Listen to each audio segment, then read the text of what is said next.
Hello humans, I am the Black Cat and welcome to Weird Wednesday.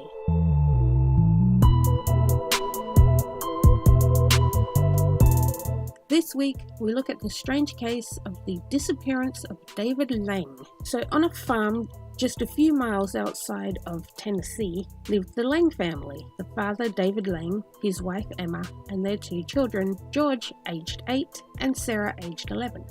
On September 23, 1880, Emma watched as her husband David walked out to a field towards his horses.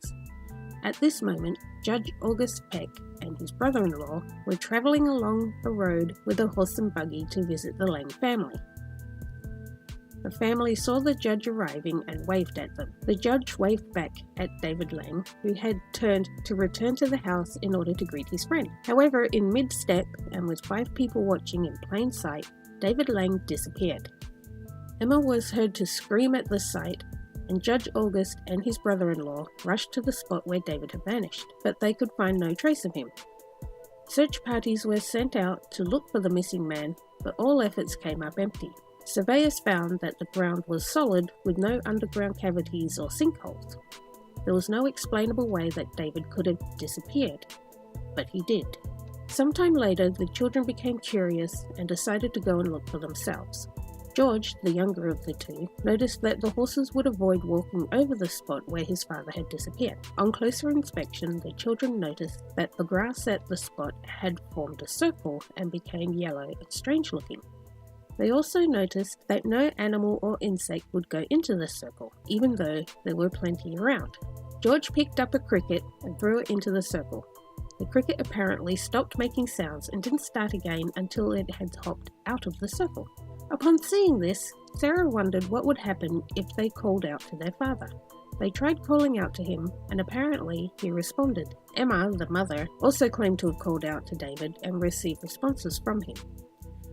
She claimed that his response gradually became fainter and fainter as time went on until the responses stopped altogether. Eventually, Emma became sick and passed away. The children were sent to their grandparents. Judge August put the farm up for rent. Apparently, later residents of the farm tried to plough the field, but the strange circle would always return. Once she became an adult, Sarah tried to contact her parents with the use of mediums. She apparently didn't have much luck until one medium was able to contact her mother.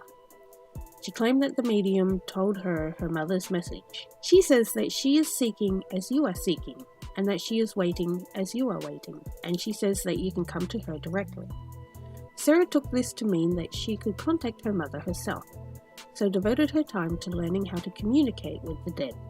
Sarah apparently eventually did manage to contact her mother with the use of automatic writing, that is, having a pencil on the end of a planchette and letting the pencil move over a piece of paper to write a message. But it seems that even in the afterlife, her mother was still searching for her husband. Gradually, Sarah stopped contacting her mother altogether. It was only after a few years that she tried again. Apparently, she received a strong message from beyond saying, "Together now and forever. After many years, God bless you." The writing was different from her mother's, so Sarah decided to compare the writing to writing that she knew came from her father, David, and apparently it was the same writing. Sarah took this to mean that her parents had finally found each other in the afterlife. So what are the theories?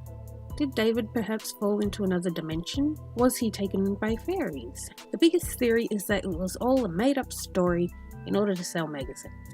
Apparently, the original story was published in a magazine and the story was taken and rewritten several times. However, the writer of the original article claimed to have gotten the story from Sarah herself. So was the story really made up, or was it retelling of a true story? I guess we'll never really know. Either way, it's an interesting story, and one that's worth telling and sharing. Anyway, that brings us to the end of this mystery. I hope you enjoyed it. Let me know your thoughts, and I'll catch you next week. Bye!